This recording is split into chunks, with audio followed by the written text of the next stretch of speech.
off or anything. You can Right. just be like, in this class. Okay. Yeah. All right. So in AP Government and Economics, we study a whole bunch of stuff about how the United States works. In Gov, there are 6 major units, the constitutional underpinnings of our government, where we look at how things got started and what the Constitution really means.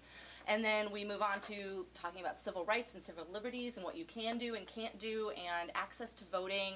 A lot of talk about the civil rights movement and other movements for freedom in the United States. We look at political beliefs, we look at voting, we talk about what it means to be a Republican or a Democrat, and then we look at all of the institutions of government, what the president does, what Congress does, what the judiciary does, what are the most important Supreme Court cases. And all of this is kind of tied up in discussing current events. We watch a lot of West Wing, we watch The Daily Show, which we won't get to do next year, sorry guys.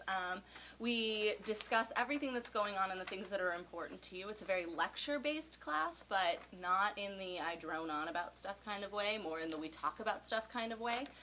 The book is terrible. The textbook is the worst. But I make up for that by having you read some really cool outside reading books. We read The Nine by Jeffrey Toobin. We read The New Jim Crow by Michelle Alexander.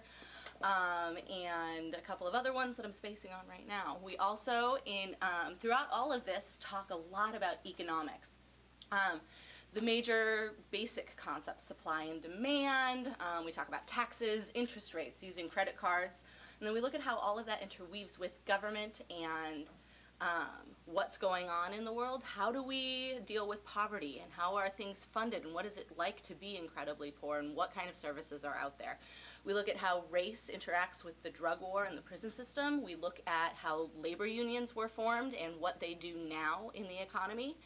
We look at how gender is impacted in the economy and do a whole thing on feminism. We look at advertising and what impact that has.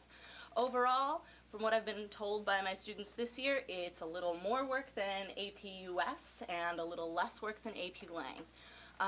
It's something you'll want to keep up with along the way. It's hard to catch up if you fall behind, but I think it's really interesting. I love this class, and almost everybody I've talked to thought it was really fun, so I think you should take it.